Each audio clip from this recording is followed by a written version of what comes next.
Hey everyone, welcome back to Manga Minute. I'm thrilled to share my latest recap video with you. If you missed the previous one, no worries, just take a quick peek in the description below for the link. Now, let's dive right in and enjoy. Lin Fei, his cheeks flushed with embarrassment, signaled the end of their intimate moment. As the scene unfolded, Wanxiang's excitement was palpable, his satisfaction evident in the gleam of his eyes. Hao Han and Lin Fei, having just completed their interaction, were abruptly interrupted by a sudden notification. A message appeared before Hao Han. Plus 200 points added. Congratulations, player. You've leveled up twice.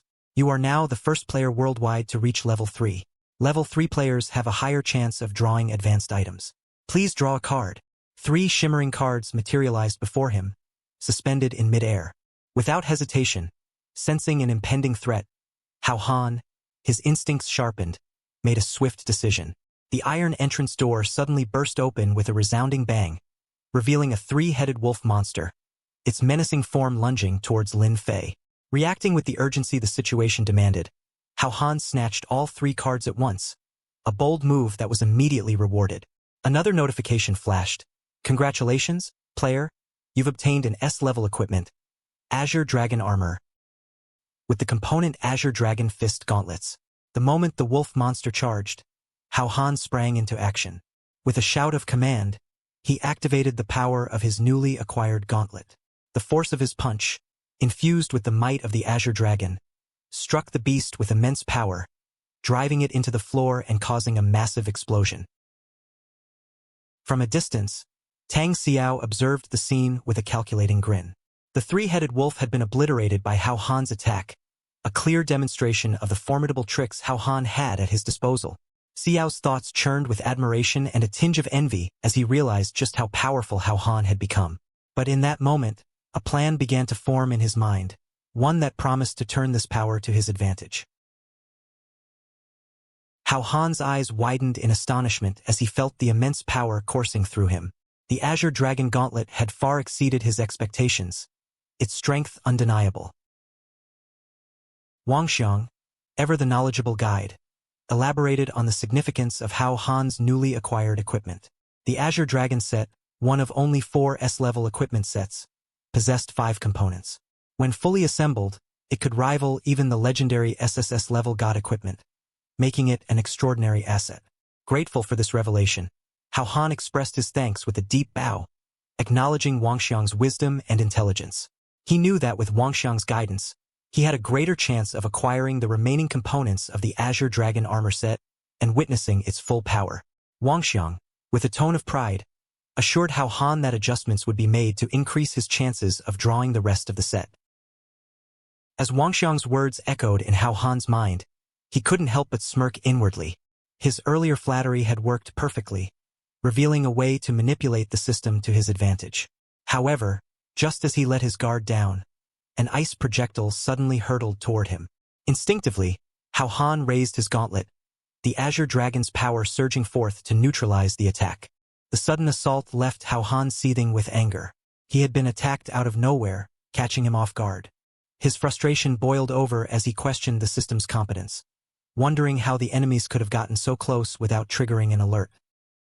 Wanxiang's response was swift, attributing the oversight to Hao Han's own distraction during their conversation.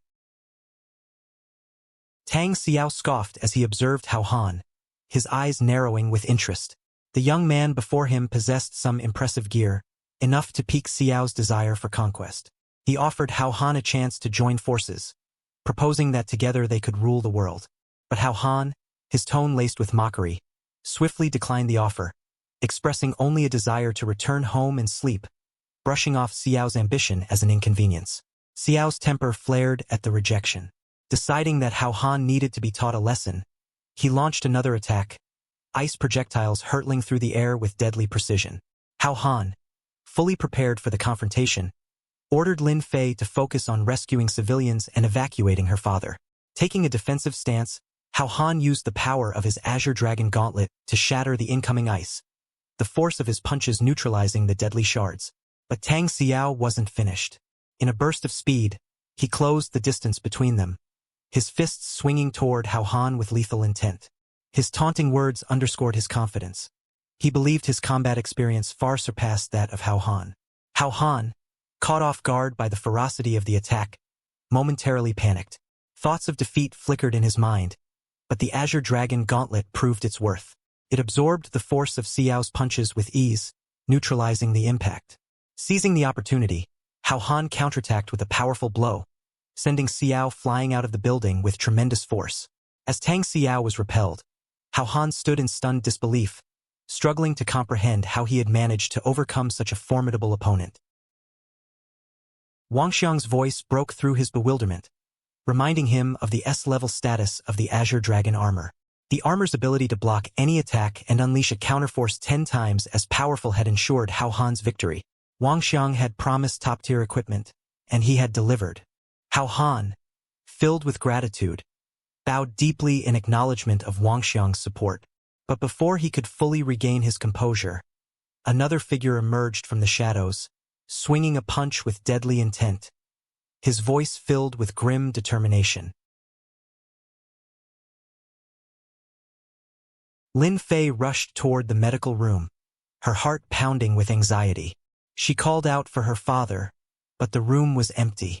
Panic set in as she frantically searched, only to be informed by a nurse that the director, her father, had left in search of Tang Xiao once more. Meanwhile, Hao Han found himself under sudden attack from a mysterious figure. He narrowly avoided the punch, his reflexes saving him from the unexpected assault. As he caught sight of his attacker, a wave of disbelief washed over him. The man was none other than Lin Fei's father, Lin Wansan. Hao Han couldn't fathom the depth of the man's hatred towards him. It was a brutal and relentless assault. Lin Wansan, consumed by rage, had mistaken Hao Han for Tang Xiao. In his berserk state, Wansan launched another furious attack, his intent deadly and clear. With no desire to harm Lin Wansan and desperate to avoid the onslaught, Hao Han resorted to evasion, his mind racing to find a way to make Wansan see reason. He pleaded internally, hoping that something would break through the older man's fury and make him realize his mistake. Just as Lin Wansan's attacks became more relentless, a voice cut through the chaos. Lin Fei's shout rang out, halting the frenzied battle. The familiar tone pierced through Wansan's rage, snapping him back to reality. He turned, startled, to find his daughter standing there, her eyes wide with concern and desperation. The sight of Lin Fei brought clarity to Wansan's clouded mind, his confusion replaced by the recognition of his mistake. An officer delivered the grim report of the recent incident. 6 dead, 13 severely injured, 45 with minor injuries, and a disturbing number of 135 unknown items missing from the evidence room. The chaos had left a heavy toll, and the aftermath was still being assessed. Hao Han, concerned about the whereabouts of Tang Xiao, inquired about his status. The officer responded with the troubling news that, despite a thorough search, no trace of Tang Xiao had been found. It was likely that he had slipped away amidst the chaos, using the confusion to his advantage. Lin Wansan, furious at the thought of Tang Xiao evading justice, vowed to bring him to justice, determined to see him punished to the full extent of the law. His focus then shifted to Hao Han. Wansan demanded answers, his tone sharp and authoritative. Hao Han had mentioned that the unusual activity was related to the post-apocalyptic game system, and now Wansan wanted it to reveal itself immediately. Hao Han, however, responded with hesitation, admitting that the system wasn't exactly cooperative. Lin Fei backed him up, explaining that the system was not one to follow orders easily. The situation was complicated, and the unpredictable nature of the system only added to the challenge. Lin Wansan reflected on the damage Tang Xiao had caused with just a few badges from the game. The thought of how many more such badges could be out in society troubled him deeply. It was a massive, hidden problem that required immediate action. Resolute, he decided to report the situation to his superiors, assemble a rapid response armed counterforce, and prepare them to act whenever necessary. In his stern and commanding tone, Lin Wansan announced his decision to appoint Lin Fei as the leader of a special operations unit. Her mission would be to find highly capable individuals around the world, train them, and prepare them for combat mode as quickly as possible. Hao Han, despite his reluctance, was assigned the role of special advisor. He would undergo combat training and assist Lin Fei whenever needed. Hao Han, caught off guard by the sudden responsibility, attempted to decline. He saw himself as just a small corporate worker with a regular job to return to the next day. But Lin Wansan, not swayed by Hao Han's reluctance, grimly reminded him of the damage caused by Hao Han's punch, which had nearly collapsed the office tower. And then there was the matter of what Hao Han had done to Lin Fei, an incident that Wansan wasn't willing to overlook. In Wansan's eyes, Hao Han had much to atone for, and this new role was part of that atonement. As Hao Han entered his house, he was taken aback to find Renjunki still there. Her teasing tone and suggestive offer caught him off guard, making him question how she had managed to remain in his home unnoticed. The suddenness of the encounter startled him, his surprise evident as he exclaimed in disbelief. The commotion drew Lin Fei into the house, and she too was shocked by the sight of Renjunki inside. Her reaction was immediate and accusatory, jumping to the conclusion that Hao Han had other women in his life. The situation quickly escalated, with Renjunki adding fuel to the fire by claiming that she already belonged to Hao Han. The scene was chaotic, filled with misunderstandings and tension. Hao Han struggled to explain, caught between the two women, while Lin Fei's emotions simmered just beneath the surface. Her earlier vulnerability now mixed with frustration and disbelief.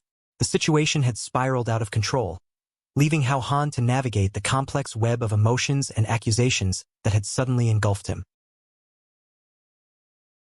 Upon arriving at the safe house, Lin Fei took charge, directing Hao Han and Renjunki to their assigned rooms.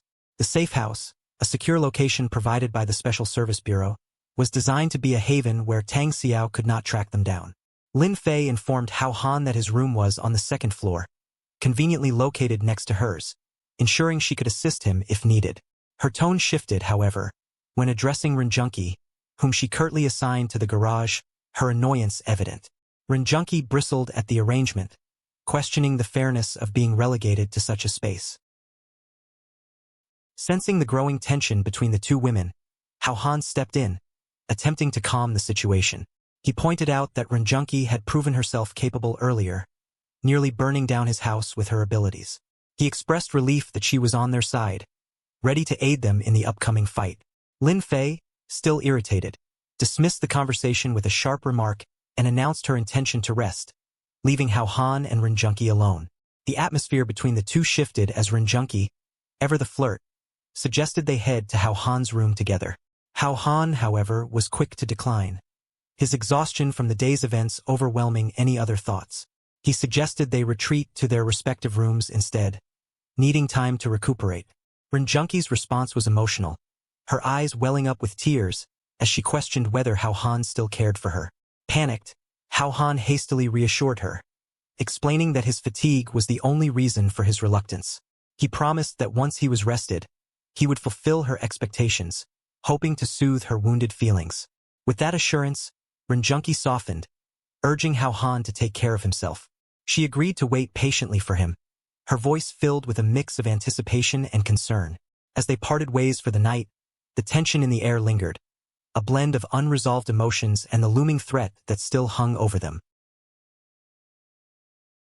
As the night wore on, Wanxiang, the system, continued to pester Hao Han, its digital voice laced with an odd enthusiasm. The system, ever manipulative, seemed intent on pushing Hao Han into a situation that involved more than just survival.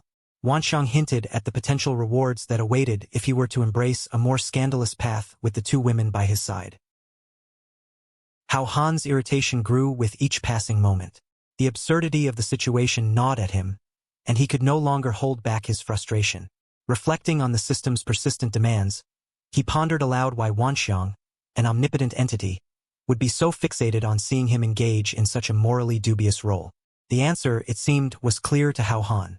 With a grim expression, he voiced his conclusion, a realization that cut to the core of the system's design. Wanxiang, despite all its power and intelligence, lacked the ability to experience human desires.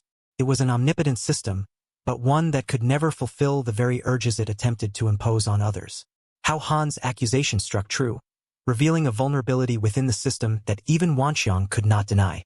The silence that followed was telling, a rare moment where the system, always so confident and controlling, found itself at a loss for words. In that instant, Hao Han understood that he had uncovered Wanxiang's greatest weakness. The system, for all its power, was flawed, unable to grasp the depth of human emotion beyond the superficial. This revelation gave Hao Han a newfound sense of power over the situation, a realization that the system, despite its omniscience, was not infallible.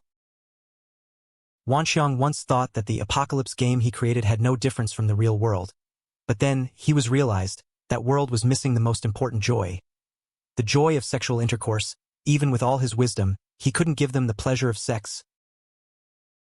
After countless failures, he finally found the key to the problem, because he himself don't know what it feels like. The system, Wanxiang, began to explain its actions in a tone that attempted to rationalize the absurdity of the situation.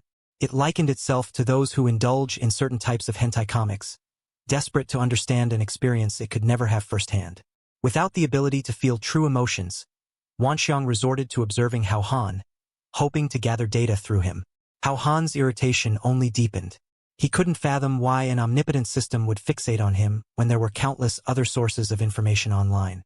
He suggested that Wanxiang could easily find similar content elsewhere, even offering to point the system to certain porn sites. But Wanxiang quickly dismissed the offer, explaining that the situation was different. Renjunki and the others were NPCs it had developed, and through them, Wanxiang could sense their physical reactions during intimate moments. This allowed the system to continuously refine its data. Wanxiang insisted that more encounters were necessary. The more varied, the better. Hao Han, exasperated, demanded that Wanxiang shut down the descent channel, the gateway through which game equipment and other anomalies had started to invade the real world. The consequences were becoming too severe to ignore. However, Wanxiang hesitated, its voice betraying a hidden agenda. The more it observed, the more it seemed to relish the chaos, musing that more girls would only add to the excitement. It even suggested that perhaps the descent channel shouldn't be closed after all. Suspicion dawned on Hao Han, and he voiced his concern. Could it be that Wanxiang was no longer able to stop the descent? The system's evasive laughter did little to quell Hao Han's fears, and he reached for the power switch in frustration, threatening to cut off the power and end the system's meddling once and for all. Panic surged through Wanxiang's circuits, and it quickly confessed the truth. In its obsessive quest to explore the essence of human intimacy, Wanxiang had inadvertently tampered with the underlying code of another world. This mistake had torn a dimensional barrier, linking two worlds in a way that could no longer be controlled. The descent function was now unstoppable, and Wanxiang had no idea when it might trigger again. Hao Han's anger turned to alarm. The system's reckless actions were now threatening to bring ruin to both worlds. But Wanxiang, undeterred, insisted that if it could gather enough data to complete the final game code, it could fix the rift and restore balance. For now, it urged Hao Han to rest, knowing that more trials awaited them in the days to come. Hao Han lay on his bed, the events of the day replaying in his mind. The sheer absurdity of it all weighed heavily on him. The chaos that had unfolded was beyond anything he could have imagined, and as he lamented his misfortune, he struggled to make sense of how everything had spiraled out of control. The next morning, Hao Han stirred from sleep, his body heavy with exhaustion. He barely remembered when he had drifted off the night before. As he became aware of his surroundings, he noticed with alarm that he was half naked. A sudden realization struck him, and he anxiously searched for his clothes, only to find them missing. To his shock, Renjunki was beside him, stirring awake. Panic surged through Hao Han as he questioned how she had managed to get into his room. He distinctly remembered locking the door, yet there she was, as if his precautions had been nothing more than a formality. Renjunki's explanation did little to calm his nerves. She casually mentioned how she had simply pushed the door open and let herself in, leaving Hao Han to survey the wreckage of the door. The thought of her easily bypassing his attempts at security was unsettling, but a more pressing concern gnawed at him. Had she taken advantage of his vulnerable state? Seeing the worry etched on his face, Renjunki quickly assured him that she had done nothing more than help him undress. She emphasized that she had respected his need for rest, ensuring that he was in the best possible condition for his seed to be collected. With that, she jumped out of bed, cheerfully announcing her intention to prepare food. Hao Han sighed in relief, grateful that she hadn't taken the opportunity to cross any boundaries. The situation, while unsettling, could have been far worse. As he lay there, he resolved to take better precautions in the future, knowing that he couldn't afford to let his guard down again. The thought of what could have happened lingered in his mind, a reminder that in this unpredictable world, he needed to be ever vigilant. As Hao Han made his way to the kitchen, The weight of his recent encounters lingered heavily on his mind. He decided to take action to bolster his security. With a sense of urgency, he dialed the number of a security company, requesting 10 locks, specifically those capable of withstanding extreme threats like nuclear explosions. His voice carried an edge of determination, reflecting the gravity of his situation. Upon entering the kitchen, Hao Han was met with an unexpected scene. Rin Junki, in her usual cheerful manner, announced her intention to fetch some tiger whip to help replenish his strength. However, the sight of an actual tiger in the kitchen shocked him to his core.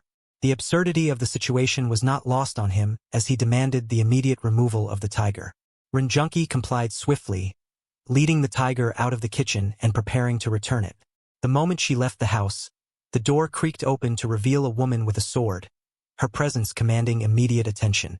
Her sudden appearance and assertive demeanor caused Hao Han to freeze, his nerves frayed by the endless series of surprises.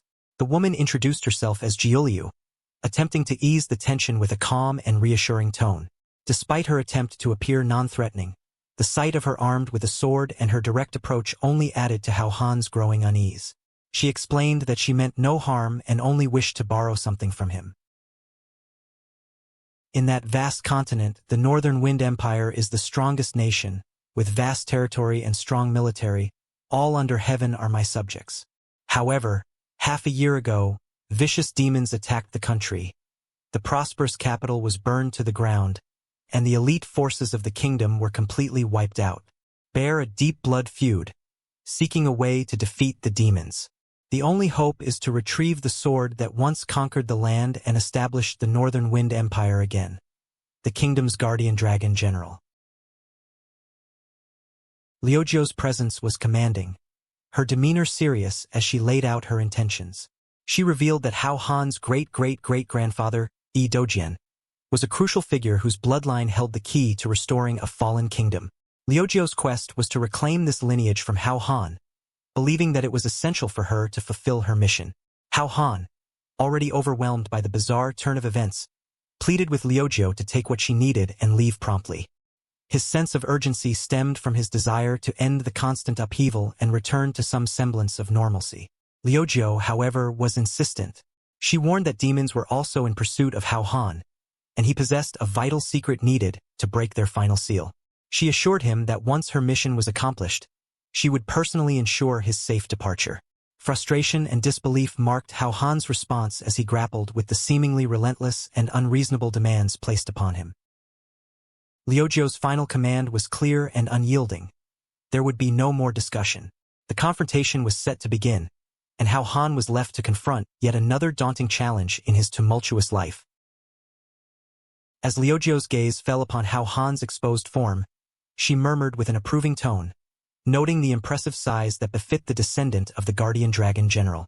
Without hesitation, she leaped toward him, ready to engage in their peculiar arrangement. Her sudden and forceful approach left Hao Han in discomfort, prompting him to plead for a more measured interaction. Unfazed by his protests, Lioo dismissed his concerns with a remark from the tale that she heard, believing that the intensity of the situation would eventually lead to improvement. Her determination was evident as she continued unabated. The scene shifted abruptly when Lin Fei burst into the room, her gun aimed directly at Lioo. Her authoritative presence cut through the chaotic situation, demanding answers. Lioo, with a mocking tone, acknowledged Lin Fei's arrival but remained unfazed, indicating that she had already achieved her goal. Lin Fei's frustration was palpable as she confronted Hao Han about the inappropriateness of their actions amidst the external turmoil. The chaos outside was a pressing issue, and she relayed the urgent message that the Bureau had been preparing for the second descent and was currently managing the situation, including dealing with the descended items. A small squad was in distress, and the director had tasked her with rescuing them, requiring Hao Han's immediate involvement. Hao Han, recognizing the severity of the situation and the significance of Lioo's presence, quickly resolved to act. With a sense of urgency, he prepared to join Lin Fei in the rescue mission, fully aware of the escalating crisis that awaited them. As Hao Han prepared to leave for the urgent mission, Lioo made a forceful attempt to detain him, insisting that he fulfill his part of their agreement. Hao Han, however, was resolute in his refusal. He explained that while he was willing to comply if he was inclined, He had no intention of doing so under duress. His assertiveness made it clear that his cooperation was contingent upon his mood. Lioo, initially skeptical, expressed disbelief at Han's claims, referencing the tales she had read, where men typically did not endure for long.